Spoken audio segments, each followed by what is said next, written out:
GMAT Club's resident verbal expert. Today we're going to talk about boldface critical reasoning questions. And this is video number 3 in series number 3 of our live videos. Just a reminder, these are all filmed completely live, no second takes, no edits, no snack breaks. That's the worst part for me. An hour of critical reasoning, no snacks. It sucks. I'll make it through. All right, so we're going to talk about boldface critical reasoning questions. These typically you're going to see 1 or 2 on your exam. Depends on the day. It's not a huge component of your exam, but it is an area where I tend to see a lot of kind of spastic test taking behavior from people.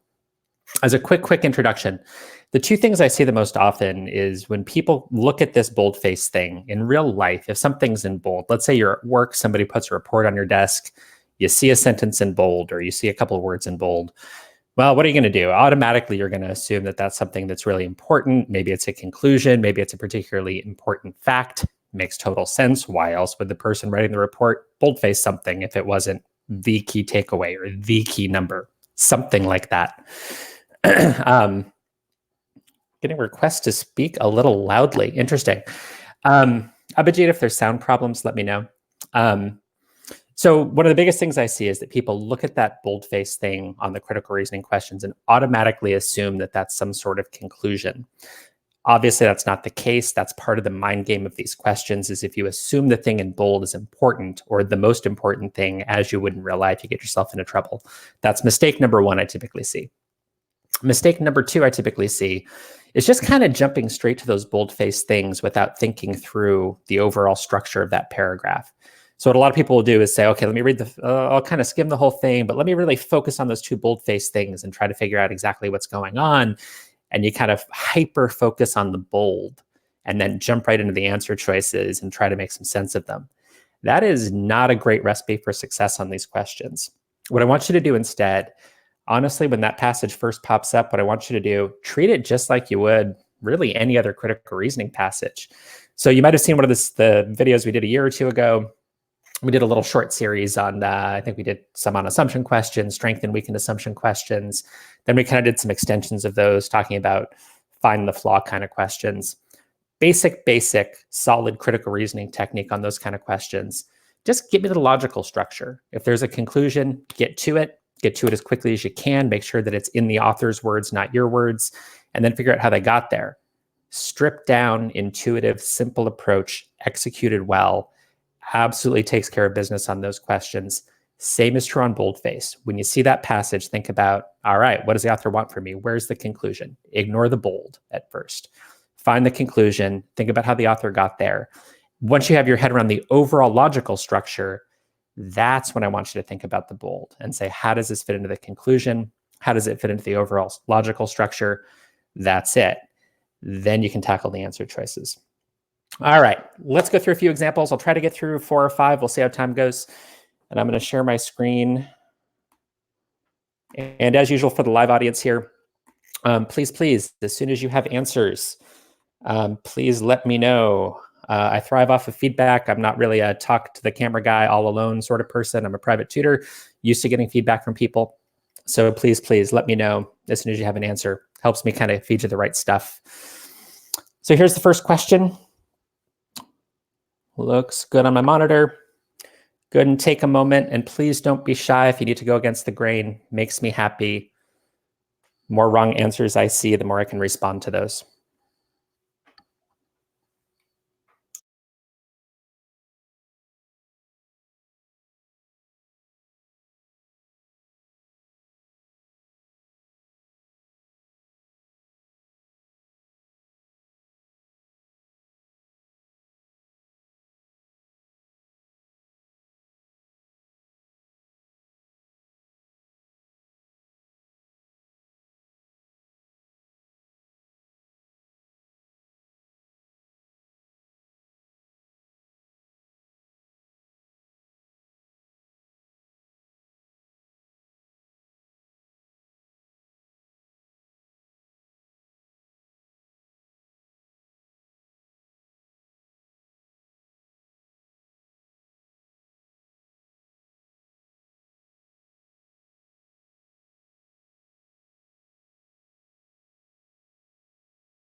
Just starting to get a trickle from the live audience. Don't be shy, guys. And if you're totally stuck, please also let me know that. Super helpful. And I promise business schools will never see this chat screen, so don't be shy. Oh, I like it. We got some A, we got some C, we got some B. Give me another 20 seconds. If you're getting close, give me your best guess. Just so we keep this moving along. Again, apologies to people not watching this live. I know it's boring to watch me talk to myself reading the chat screen.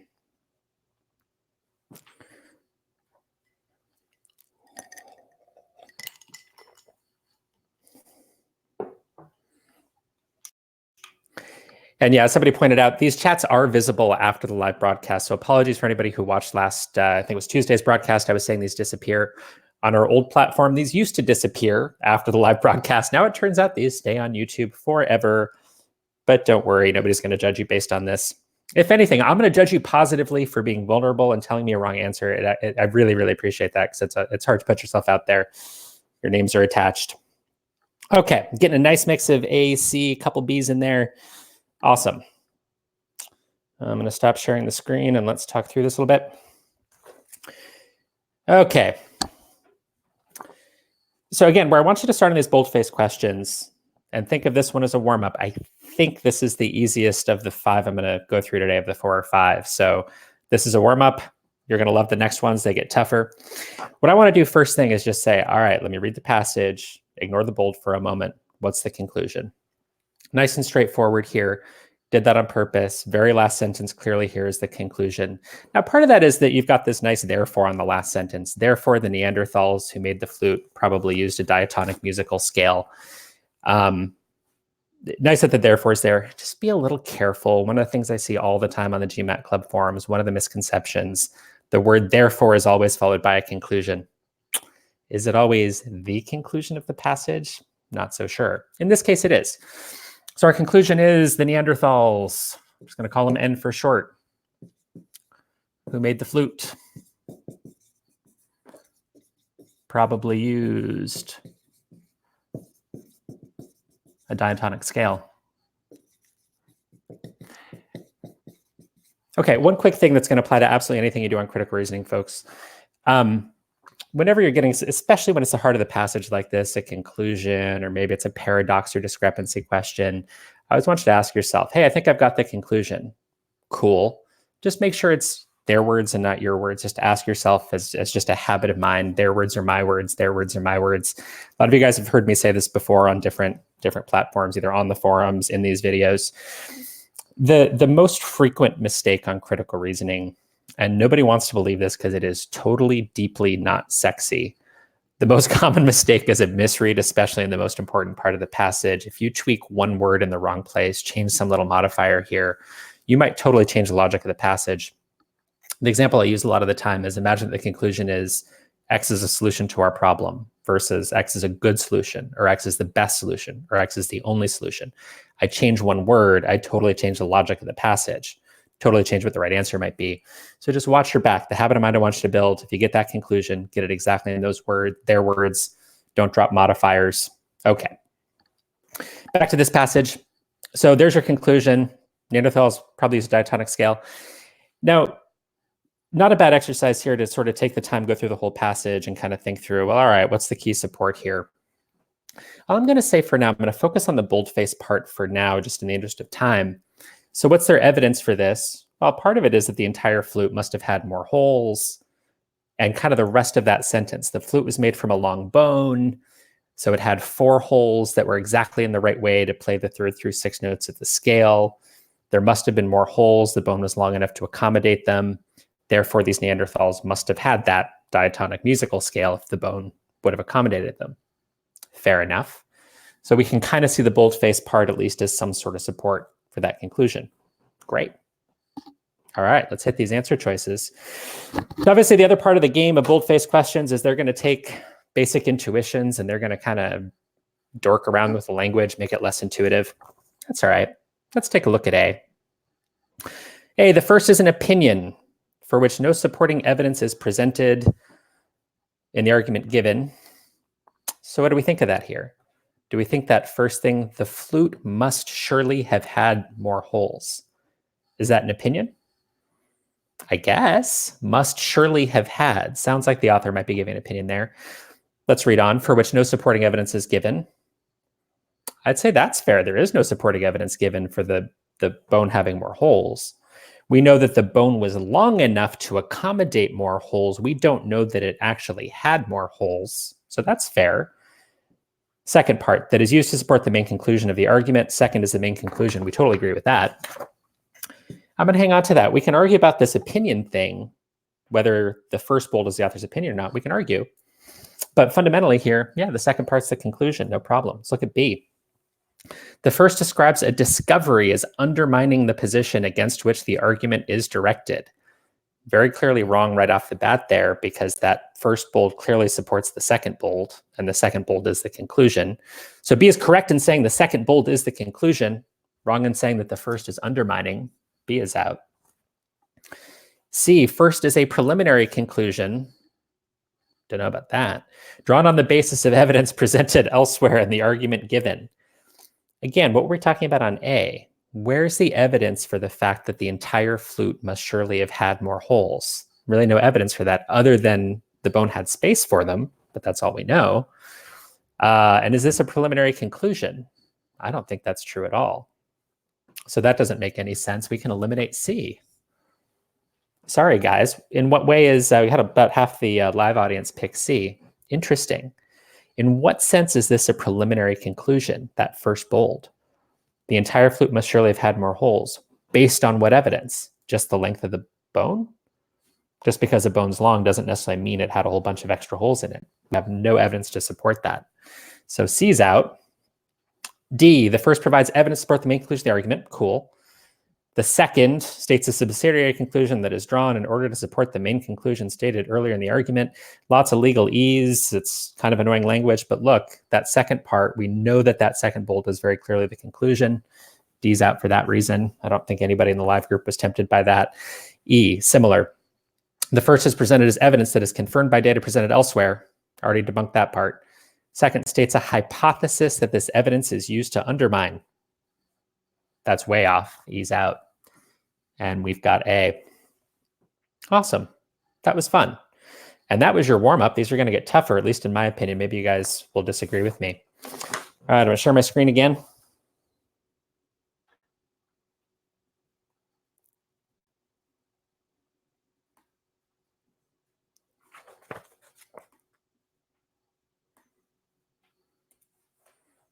All right, I'm going to take a couple minutes here. Oops.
Wow, thank you so much, everybody. I've got some B's, some C's. I got a D, got an E.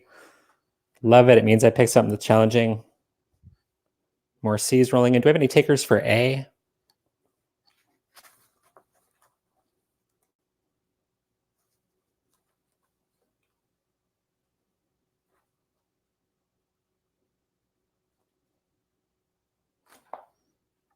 Not yet.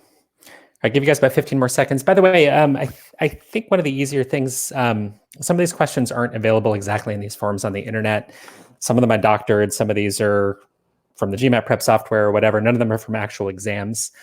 But if you want to take screenshots of this before I remove it from the screen share, go ahead. That might help you a little bit to kind of follow when we analyze the questions afterwards. And again, if you're in the live group and you're just stumped, go ahead and let us know.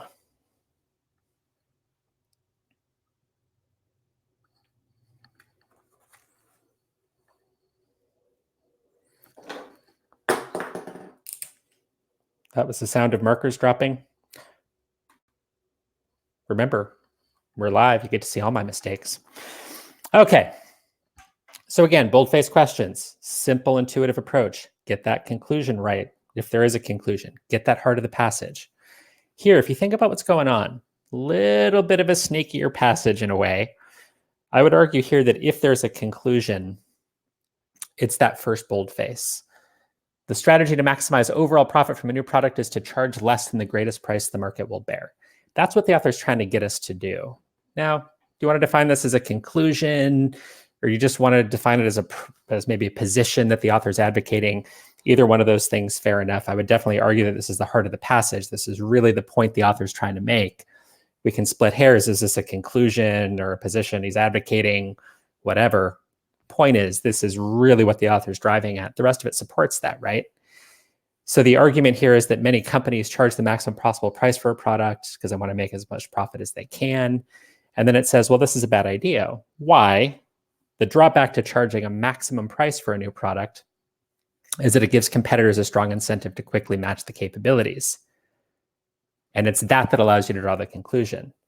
So again, if we're taking this approach of let's strip this down, get to your conclusion first, then back up and say, how did the author get there? Your conclusion, or kind of the main thrust of what the author's getting at, your first bold. Second bold is something that's kind of, that whole sentence is support for it. The part that's in bold is defining what that drawback is. That means that you'd want to actually do this conclusion that the author's supporting. All right, as usual, they're going to give us kind of snakier language and the answer choices. Let's go for it. I don't think we had any takers for A in here. The first is the position the argument advocates. Fair enough. Second half, the second is an alternative position that the argument rejects. Obviously, that's not going to work because the author's not rejecting that second thing. Large profits on the new product give competitors a strong incentive to quickly match the new product's capabilities. Author agrees with that point in the second bold. A is not our winner. What about B? The first is the position the argument advocates. Cool, fair enough. The second presents grounds for rejecting an alternative position. Very nice. When you read that second bold, large profits give competitors a strong incentive to enter the marketplace. Well, okay, that supports the idea that we should reject this idea of just let's maximize profits, jack that price up. B's looking okay. By the way, before I go on here, another basic piece of technique. If you've watched any of my other verbal videos, you always see me model this as much as I can. Use cross-elimination, your goal on critical reasoning. Always find 4 wrong answers, not 1 right answer. One of the easiest mistakes to make, especially under time pressure, falling in love. Oh, I love B. A big mistake I could do right now is I'm falling in love with B. I'm not really going to read C, D, and E, or maybe superficially not really think through them. Big mistake. You don't want to do that. Look, we've already done the bulk of the work. We've analyzed the passage. We've already grappled with 2 answer choices. The time we spend going systematically through C, D, and E, making sure these are wrong, always time well spent. So always think of it as 4 wrong answers. Make sure you know why they're wrong. The 5th one by default is your right answer, regardless of whether you love it or not. All right, C. The first presents a strategy for achieving a certain goal. Little weird, right? For achieving a certain goal. What's the goal? I guess maximizing profits. Fair enough. I guess that part's okay. The second presents a drawback to that strategy. The second part's not giving us a drawback to the strategy of charging less. It's actually giving a reason why we should charge less than the maximum price for a new product. So for that reason, C is out. And I think I had a lot of love for D and E in the live group. D, the first presents a strategy that according to the argument is ineffective. Absolutely not. This is the heart of the argument. This is the strategy that the author wants us to consider. So for that reason alone, we can eliminate D. Keep going anyway. The second presents a way of improving the effectiveness of that strategy. That's way off base. D's out. E, first presents a strategy for achieving a certain goal. Again, fair enough. If the goal is maximizing profitability, I guess this is a strategy for doing that over time. The second presents grounds for preferring a different goal. Not quite. That second boldface actually gives you grounds for preferring this very same goal, right? Why? If there's large profits on the new product, again, if we overcharge, if we charge the maximum for this new product, now competitors are going to enter the market. That causes trouble. That makes it harder to make money in the long run. So that second bold actually supports your first bold. So for that reason, E is out and B is our winner. All right, I think we were about, I don't know, what do we have? About 30% maybe got that one right in the live group. And again, thank you so much, everybody who's willing to put themselves out there and pick an answer and be wrong. Be wrong, that's good. That's awesome. It's how you learn. Only way to get better, admit your mistakes. Hopefully we can help you get through those. All right, next one.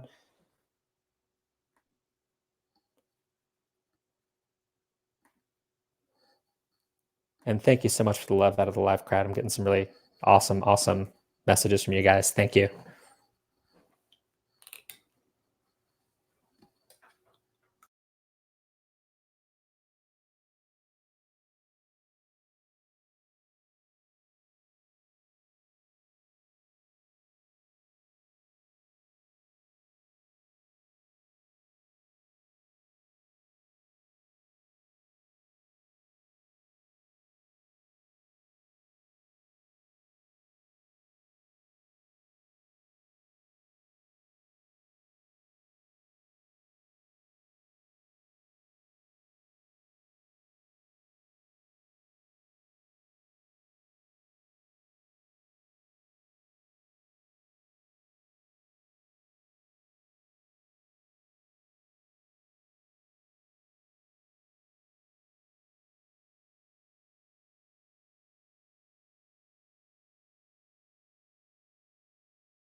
Awesome, Prasanna.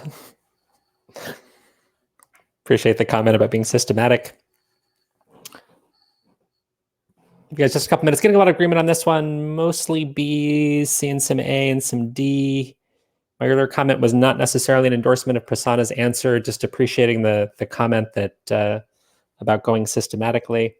Don't be shy. If you're stumped, let me know. Don't be shy about going against the grain. Makes me happy. All right, maybe I picked too easy one here.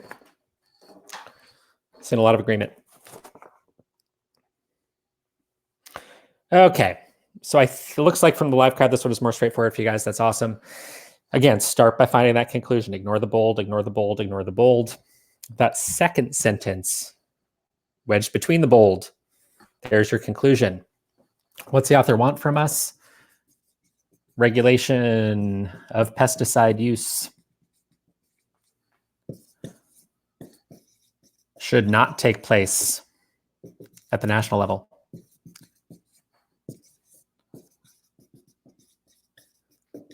but at the local level. Okay, cool.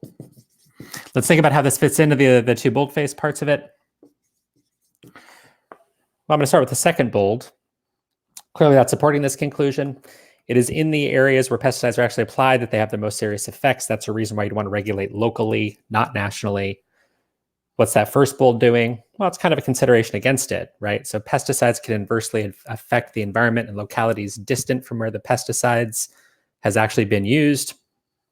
Fair enough.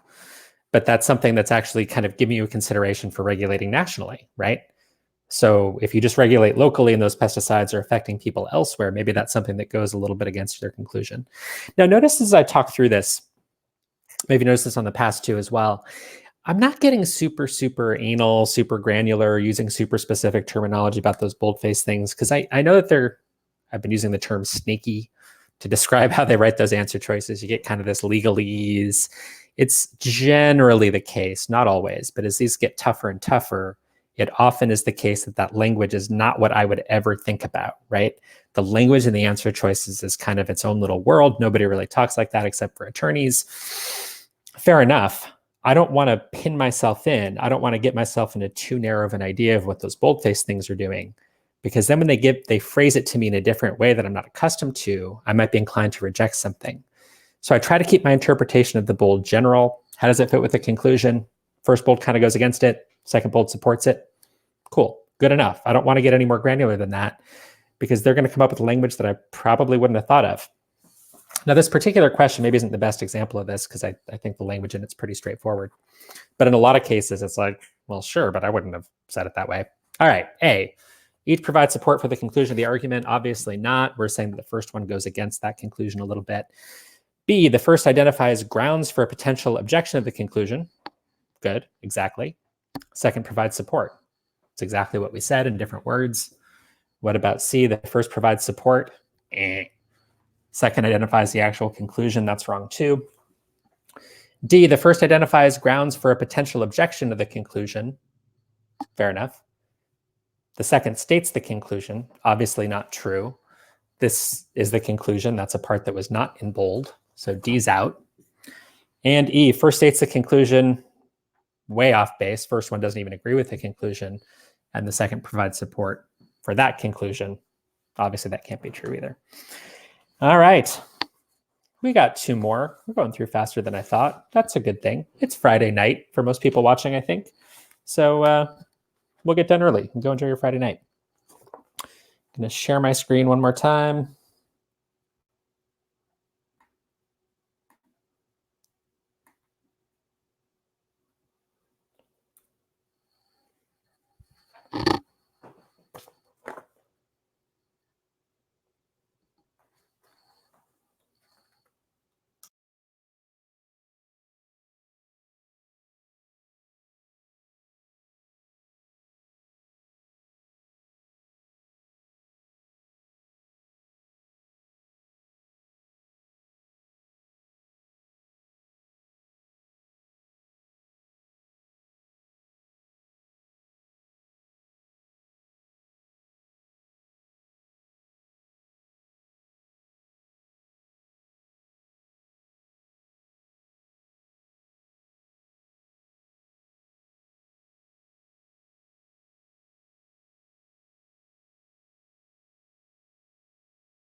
Okay, I'll give you guys about 10, 15 more seconds. I'm getting a disturbing amount of consensus from the live group, which I'm a little surprised by.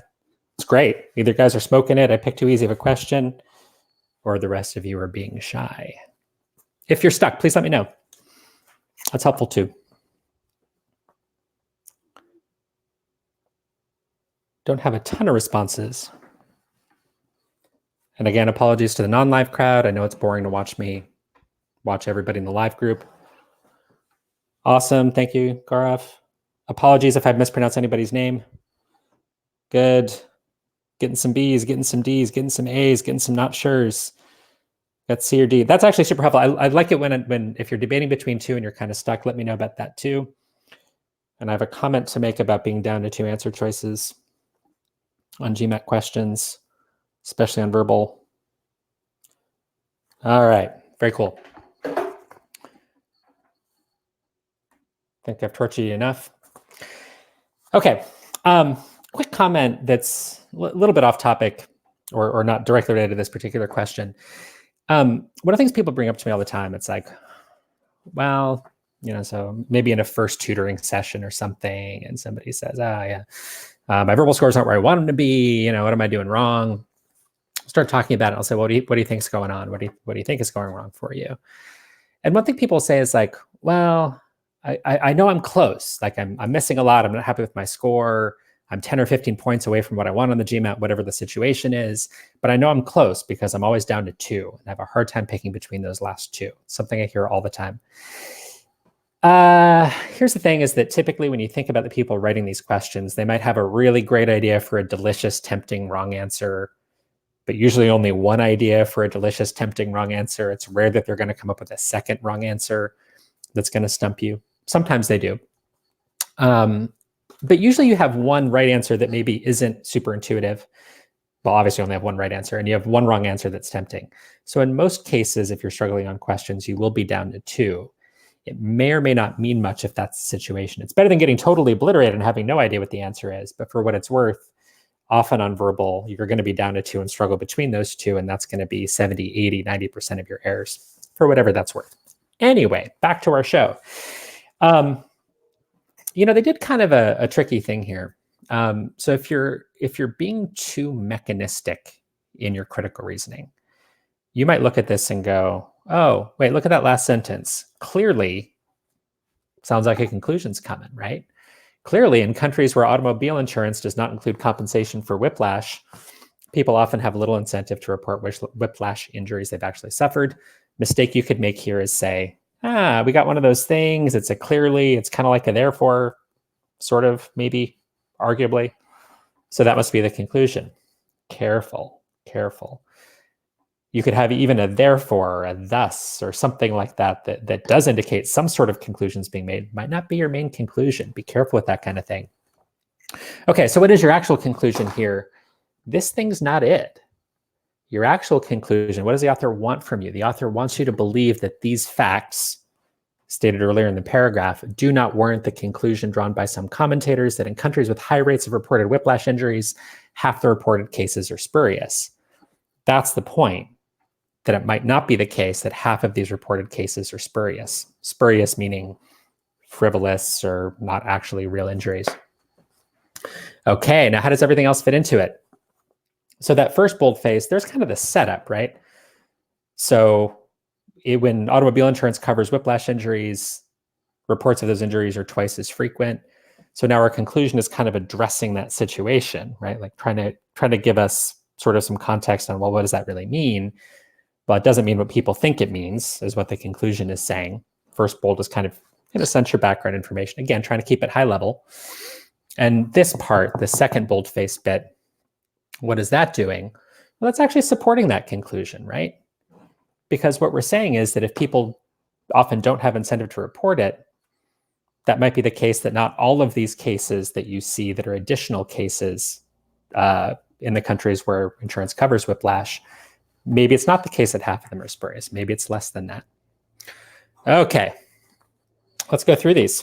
A, the first is a claim that has been used to support a conclusion that the argument accepts. I'm not sure it's supporting, I guess it's maybe supporting the conclusion that the author rejects. But really, in a sense, it's kind of background information. Again, I try to keep that initial analysis high level if I can. Second part, the second is that conclusion. Second is definitely not the conclusion. If you fell in love with the clearly thing, you might pick A. A is not our winner.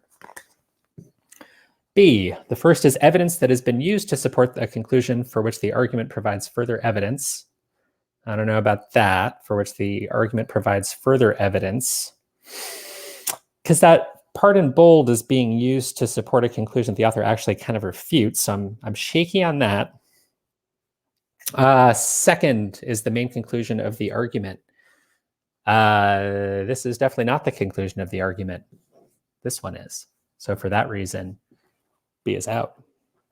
What about C? The first is a finding whose implications are at issue in the argument. Yes, definitely. That first bold is a general finding. It's kind of our background information.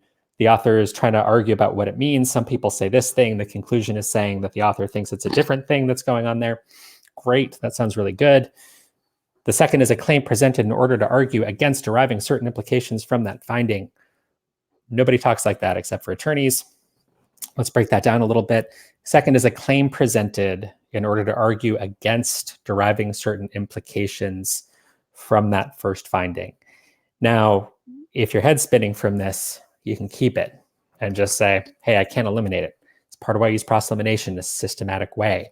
You always want to say, I want 4 wrong answers. I want to be able to look at 4 answer choices and say why they're wrong. So in a way, we don't, if you're kind of getting smoked by that language right there, or if you just don't feel like looking at it, be conservative on your first pass. No harm in it at all. If you look at C, look at that second half. The second is a claim presented in order to argue against deriving certain implications from that finding. And that's making your head spin. Cool, let's just keep it and move on. Not a bad way to go. Same thing's true of sentence correction, reading comp. Be conservative on your first pass. You can grapple with it later if we have to. D, the first is a finding whose accuracy is evaluated in the argument. No, we're not actually doubting what happens in that first boldface. That's just the number of reports. The author's not saying that that claim is false or trying to determine the accuracy of it. It's background information, right? It's kind of taken as a given. And then the author's trying to argue against a certain conclusion drawn from that first boldface. So D's out for that reason. Let's go on anyway. And the second is evidence presented to establish that the finding is accurate. Well, this isn't supporting the first finding in bold at all. That's really not what this is there for. Either way, D is out. E, the first is a claim that the argument disputes. Once again, the argument's not disputing that first claim in bold. The argument's disputing a certain conclusion people make based on it about spurious whiplash reportings. So for that reason, E's out. Let's keep going anyway. The second is a conclusion that has been based on that claim. Once again, if we're being good about analyzing our overall passage at first, this isn't the conclusion. Don't get fooled by that tempting looking word clearly right there. And E's out, and we're stuck with C. Okay, so one thing I wanted to model there, and I'll talk about C briefly and talk about kind of that second part that I deliberately dodged.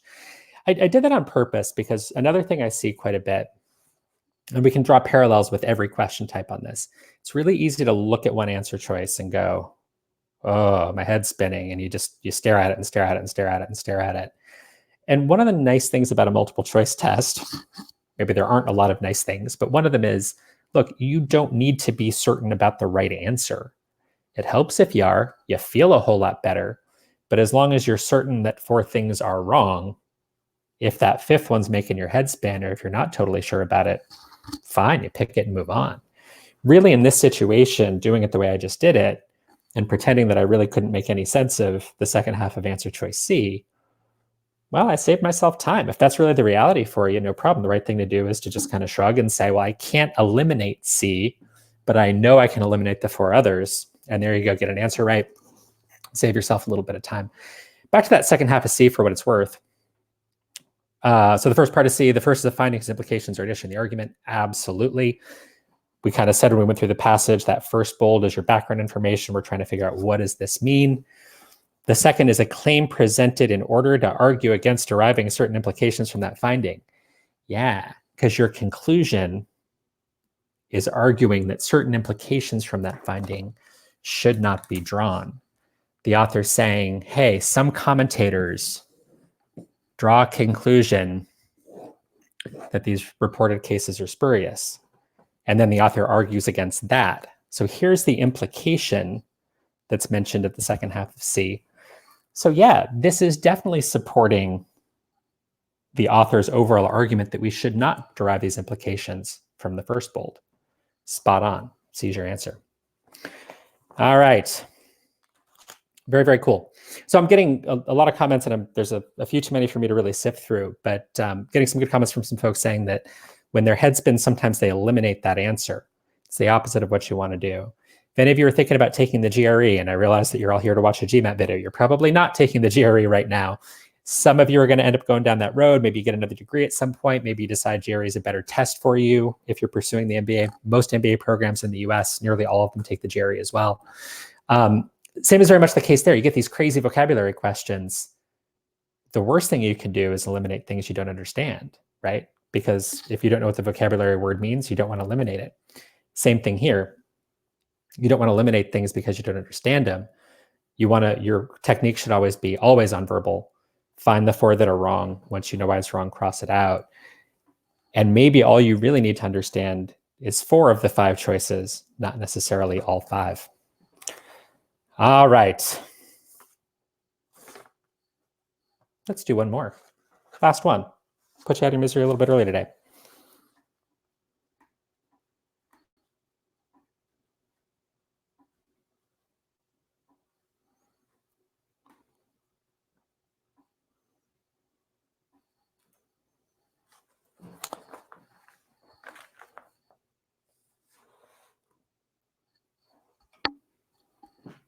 And just answer a question that popped up in the live group. If you go looking around on the GMAT Club YouTube page, which by the way, hit that subscribe button. I did some videos on strength and weakened assumption questions. I can't remember if it was last year or the year before. Those should all be up there, also filmed live. And now I'll shut my trap and let you guys look at this last question.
All right, this one's taking you guys a little bit. Totally understandable. It's kind of a nice, dense mountain of words there. So getting some B's, some D's, some C's, some question marks. Don't be shy. Give me your best guess. I'm only going to spend another 20 seconds so we don't put you all to sleep. So give me your best guess, even if you're not sure. Just say, hey, not sure, I think E. Not sure, I think A. Totally stumped. Let me know what you think.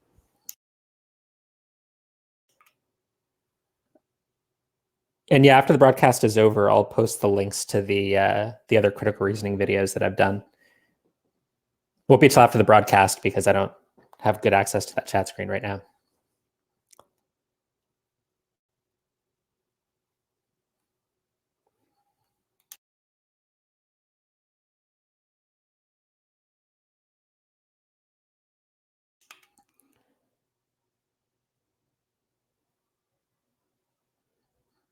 Ah, this is catnip for me. I've got all 5 answer choices picked from the live group.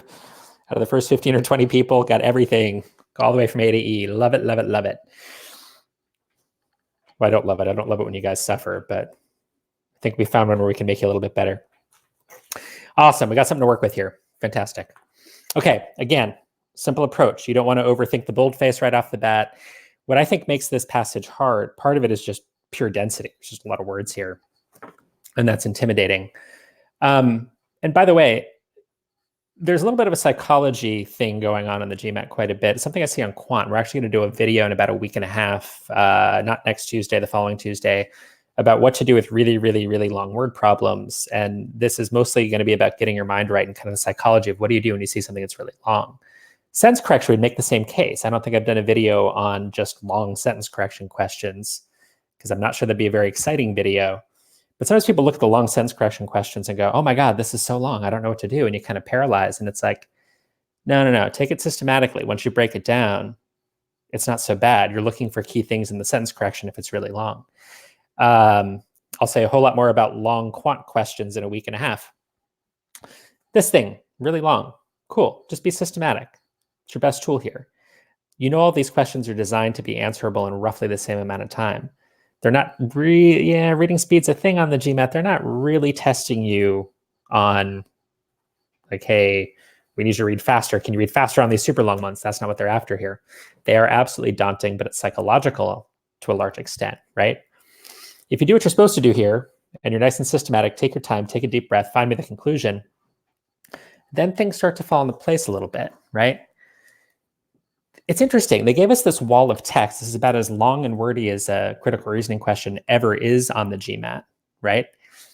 And this is actually really cool. I'm getting some cool comments from the live crowd. One person saying long questions are daunting. Exactly my point. They're intimidating, right? And then somebody else saying, well, they seem to be easier. I think that's true as well. And that's anecdotal. I'll have a little bit of evidence for it on the quant side in the next, in a video in a week and a half. We'll talk about that. There's some interesting data that's come out about it. But I think they tend to be easier, right? What are they testing you on? Can you look at this and kind of power your way through it a little bit? And it's not necessarily that bad once you can kind of get over the intimidation factor. Here, notice they gave you a really nice, clean, clear conclusion. That's it. The reported declines probably didn't happen. Really clean. And now, okay, the argument's a little bit complicated in terms of how they got to the conclusion. But notice that the conclusion is actually really, really simple. Well, now let's back up a little bit. Well, what is this decline we're talking about? Well, so in 5 different years, villages overwhelmingly reported significant population declines. Fine. Let's talk about those boldface sections. Look at that last one first. So whenever the tax went up, villages had an especially powerful incentive to minimize the number of people they recorded. Well, great. This is giving you evidence to support this conclusion. Cool. No problem. What's the first one doing? Village census records for the last half of the 1600s are remarkably complete. Okay. Again, I want to keep it high level as we're first analyzing the passage. Some background information. It doesn't directly support the conclusion, but it's something that you kind of need. You have to assume these records are correct. And I'm not saying the author's assuming that. That might be just a fact. But we need to know that those records were complete in order to draw that conclusion. But it's not exactly something that's really directly targeting the conclusion. It's background information, supports it on some level. Fair enough. It's really all you need as long as you're clear about how this stuff fits in. You can actually get through that wall of text pretty quickly, have something to work with. All right. Let's hit this. A, the first is a claim that the historian rejects. We can cross that right there. In no way does the historian reject the idea that these census records are remarkably complete. That has nothing to do with it. Second is a conclusion drawn to justify that rejection. We're way off the reservation. In no way is that second boldface a conclusion, and certainly not justifying the rejection of the first boldface. Nonsense. B, the first presents a finding to support the position the historian seeks to establish. I guess that's a finding, I suppose, that these records are complete. I guess that supports the conclusion. That's fine. The second is a consideration that has been used to argue against that against that position. No, we were just saying the second boldface actually kind of supports the author's reasoning in that conclusion, right? Author's saying the reported declines probably didn't happen. Second bold is saying, well, yeah, they had an incentive to underreport. That's why the declines weren't real. It was a reporting thing, right? So the second is not arguing against the position. We can eliminate B. C, first is a position the historian seeks to establish. Nope, not at all. Certainly not a position. It's background information, basically. Let's keep going anyway. The second is evidence that has been used to argue against that position. Not at all. Again, this is your conclusion that the author's arguing for. In no way is the second evidence used to argue against the position that's in the first thing that's not really the conclusion anyway. C's out. D, the first provides a context for certain evidence that supports the position the historian seeks to establish. This is why I don't really hang out with lawyers that much. The first provides a context for certain evidence that supports the position the historian seeks to establish. I guess so, right? This is some context. It kind of sets up this idea that these records are pretty complete fundamentally. These records are pretty good, right? So then if you're seeing these declines, it must be the case that something else is going on. These actual decreases didn't really happen, and the author's explanation is this whole business of the taxes. So sure, the first provides a context for that evidence. Cool. The second is a judgment advanced to support that position that the historian seeks to establish. Yeah, you bet. The second one totally supports this idea that the reported declines probably did not happen. Cool. And what about E? The first is an assumption that the historian explicitly makes in support of a certain position. Careful. We can argue here that the historian's not making an assumption, right? Like that's something that presumably is kind of in the data, right? We have these records, they're remarkably complete. That's something you either know or you don't, easy to verify. I'm not sure it's an assumption, but at the same time, I wouldn't want you to get hung up on that. So maybe we'll let that slide. I don't know, is it an assumption that they make in support of a certain position? I think that's stretching it. Let me see if the second half of E does anything for us. The second is that position that the author is trying to support with the first one. That is absolutely not true. In no way does that first part, village census records are remarkably complete, support that second part. And more importantly, what's the position the author is seeking to establish? It's not the second boldface. That's not the point. This is the point. Second boldface supports that point. First boldface gives us some context for getting to that point as well. All right, that takes care of E. And we're left with D. All right. I think we're going to wrap this up here. Kept this under an hour today. Very nice. All right. So this is, like I said, series 3, video number 3 in our series. So I'm going to be here Tuesday and Friday for the next 3 weeks, 8:30 a.m. Pacific time US. I think that's 9 p.m. India, 11:30 a.m. United States East Coast time. Tuesdays, 3 more videos on word problems. Fridays, we're doing 3 more videos on verbal. We've got 2 sentence correction, 1 critical reasoning next. And I will try to put up the link. Our producer had to leave to take somebody in the hospital, so please, thoughts and prayers to some of the folks he's taking care of. So I'm going to try to get to those links quickly. So live crowd, if you want to hang on for a few minutes, I'll get to the links to the strength and weaken assumption kind of videos. And also I'll see if I can quickly track down the link to all of the video series. So I'll get that to you guys. That wraps it up for today. Remember, don't overthink these boldface questions. Don't jump right to the bold. Be structured in your thinking, same way you would on strengthen, assumption, weaken kind of questions. Get the conclusion, backtrack from there, and good, clean process elimination always. Don't fall in love. All right. Thank you so much for joining us, everybody. Again, I'm Charles from GMAT Ninja, and have a great weekend.